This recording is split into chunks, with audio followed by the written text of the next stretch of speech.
நம்ம நாட்டில் எப்போ நான் உமன்ஸ்க்கு சேஃப்டி கிடைக்குன்னு சொல்லவே முடியலைங்க. ஏன்னா இப்போ ரீசெண்டாக பார்த்தீங்கன்னா தூத்துக்குடியில் ஒரு 12வது படிக்கிற பொண்ணை வந்து பலாத்காரம் பண்ணி கொல்லப்பட்டிருக்காங்க. அதை பற்றி நம்ம இந்த வீடியோ பார்க்க போகிறோம். வீடியோ லாஸ்ட் ஸ்கிப் பண்ண பாருங்க. ஏன் சேனல் போகிறேன் சேனலை சப்ஸ்கிரைப் பண்ணுங்க. தூத்துக்குடி மார்ச் 10th of 2026 அன்னைக்கு பார்த்தீங்கன்னா ஈவினிங் தூத்துக்குடியில் 12வது படிக்கிற பொண்ணு ஒருத்தவங்க மிஸ் ஆகிட்டாங்க.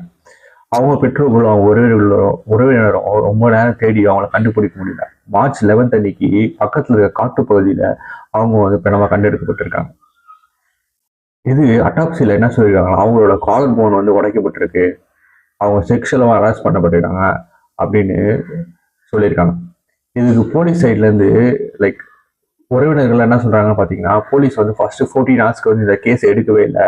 இந்த கேஸ் அவங்க வந்து சீக்கிரமா எடுத்து அவங்க வந்து அந்த பொண்ணை தேடி இருந்தாங்கன்னா சீக்கிரமா கண்டுபிடிச்சிருக்கலாம். ஆனா ஃபர்ஸ்ட் 14 hours அவங்க கேஸ் எடுக்காம எங்களை அலைய விட்டாங்க, அதனாலதான் இது மாதிரி ஆயிடுச்சு அப்படின்னு சொல்றாங்க. ஓகேங்களா. இதை ஒட்டி அந்த சப் இன்ஸ்பெக்டர் ஒருத்தர் சஸ்பெண்ட் பண்ணிட்டாங்கன்னு சொல்றாங்க.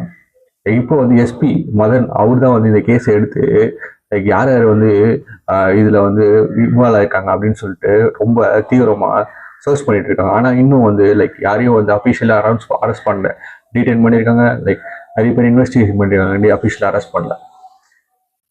இவங்க உறவினர்கள் என்ன சொல்றாங்கன்னு பாத்தீங்கன்னா, பாடி வாங்க மாட்டோம், நாங்க அந்த கல்பரேட் அரெஸ்ட் பண்ண வரைக்கும் பாடி வாங்க மாட்டோம்னு சொல்றாங்க. அதே மாதிரி பாத்தீங்கன்னா ரோட்ல உட்காந்து 14 hours 15 hours வந்து அவங்க வந்து மறியல் பண்ணியிருக்காங்க, அதுவும் பண்ணியிருக்காங்க.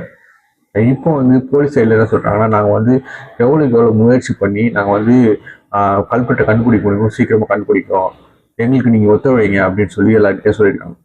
ஸோ இந்த மாதிரி விஷயங்கள் பார்த்தீங்கன்னா தமிழ்நாட்டில் மட்டும் இல்லாமல் இந்தியா ஃபுல்லாக எல்லா இடத்துலையும் நடந்துகிட்டு தான் இருக்கு. உமன் சேஃப்டின்றது எல்லா இடத்துலையும் ஒரு கேள்விக்குறியாக தான் இருக்கு.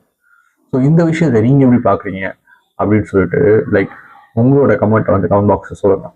என் சேனலுக்கு யாரை சொல்லுங்கள், சேனலையும் சப்ஸ்கிரைப் பண்ணுங்கள். தேங்க்யூ.